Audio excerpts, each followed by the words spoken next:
En este canal te contamos las historias bíblicas que marcaron todos los tiempos, hechos portentosos de Dios, misterios, alianzas, reyes, personajes sorprendentes y únicos, héroes, muertes, traición, demonios y apocalipsis, es decir, qué nos depara el futuro. Todo esto te hará cambiar tu perspectiva de las Sagradas Escrituras. Antes de comenzar, te invito a que te suscribas y actives la campanita con todas las notificaciones. Tampoco olvides dejar tu like, ya que de esa manera podemos seguir creando contenido. Sin más nada que decir, analicemos juntos hasta el final todos los detalles de esta historia. ¿Deben los cristianos guardar el sábado hoy? ¿Es el cuarto mandamiento obligatorio bajo el nuevo pacto o fue cumplido en Cristo? Este es un tema que genera muchísimo debate, especialmente entre el adventismo del séptimo día y el cristianismo histórico. Y en el fondo, la pregunta es mucho más profunda.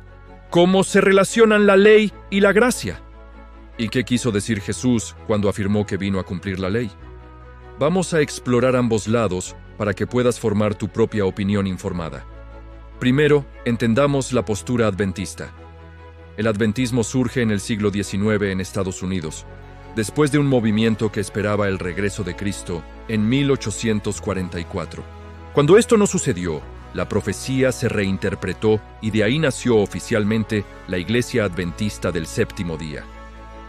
Uno de sus pilares fundamentales es que el sábado, el séptimo día, sigue siendo obligatorio para todos los cristianos.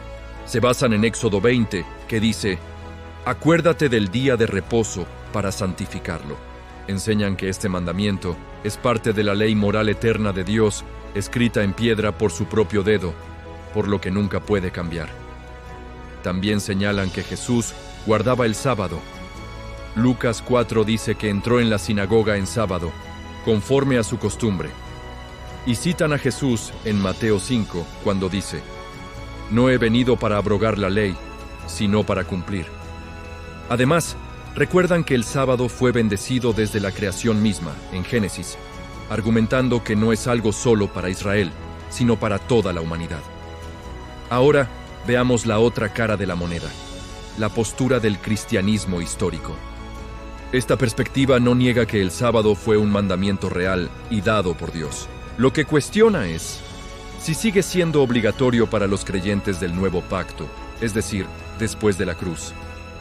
En los evangelios vemos que Jesús constantemente confrontó la manera rígida y legalista en que los líderes religiosos interpretaban el sábado. En Marcos 2, Jesús dijo algo revolucionario.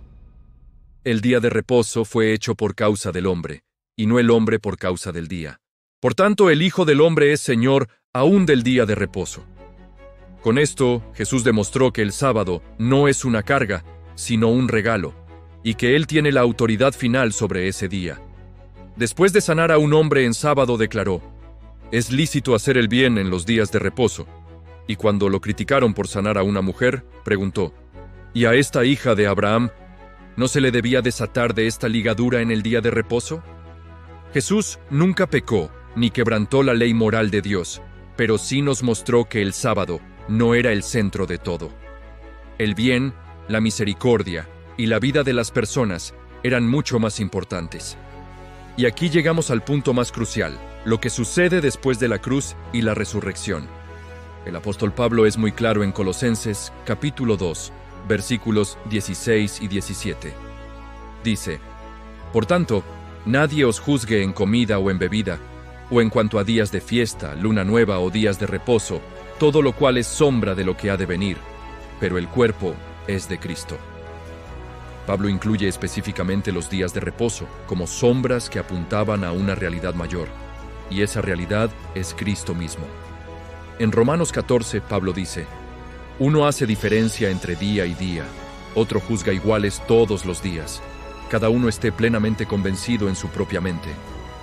Si guardar el sábado fuera un mandamiento de vida o muerte para los cristianos del nuevo pacto, Pablo jamás habría hablado con esa flexibilidad. De hecho, en Gálatas, advierte a los que volvían a rituales de la ley: «Guardáis los días, los meses, los tiempos y los años. Me temo de vosotros». El libro de Hebreos nos da la clave para entender el significado más profundo del reposo. Hebreos 4 dice: Por tanto, queda un reposo para el pueblo de Dios, porque el que ha entrado en su reposo también ha reposado de sus obras como Dios de las suyas. El verdadero reposo para el cristiano ya no es un día de la semana, sino una experiencia continua. Es descansar en la obra terminada de Cristo en la cruz. Ya no nos salvamos por nuestras obras, sino por su gracia. Ese es nuestro reposo.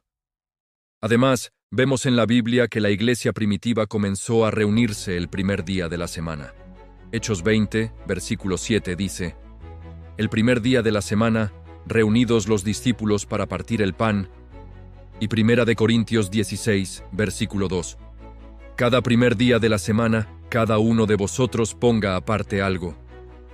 Este día, llamado en Apocalipsis el Día del Señor, se asoció históricamente con la resurrección de Jesús. Ojo, el cristianismo histórico no enseña que simplemente se cambió el mandamiento del sábado por el domingo. Lo que enseña es algo mucho más grande. El creyente ya no está bajo el sistema legal del pacto del Sinaí. Romanos 10, versículo 4, es contundente. Porque el fin de la ley es Cristo para justicia a todo aquel que cree. Y Romanos 13 lo resume todo. El cumplimiento de la ley es el amor.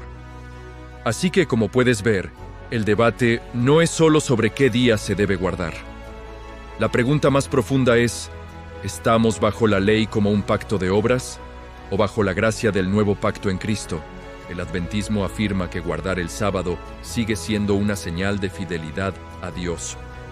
El cristianismo histórico afirma que la única señal del nuevo pacto es Cristo mismo. El sábado apuntaba al descanso que Dios ofrecía. Jesús es ese descanso. En Mateo 11, Él nos hace la invitación final: Venid a mí, todos los que estáis trabajados y cargados, y yo os haré descansar.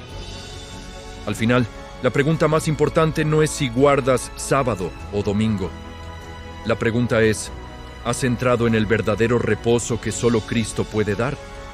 Porque el cumplimiento de la ley no es marcar un día en el calendario, sino vivir una relación personal y transformadora con Jesucristo. Gracias por acompañarme en este análisis. Si te ha parecido útil, no olvides darle like, compartirlo y suscribirte para más contenido como este. Nos vemos en el próximo video. Acá termina la historia del día de hoy. Nos gustaría mucho saber tu opinión, así que te pido dejarla en los comentarios del video. Podemos debatir, pero siempre con el debido respeto que todos merecemos. De nuevo te recuerdo que te suscribas y déjame un like para saber que nuestro trabajo es de tu agrado. Bendiciones.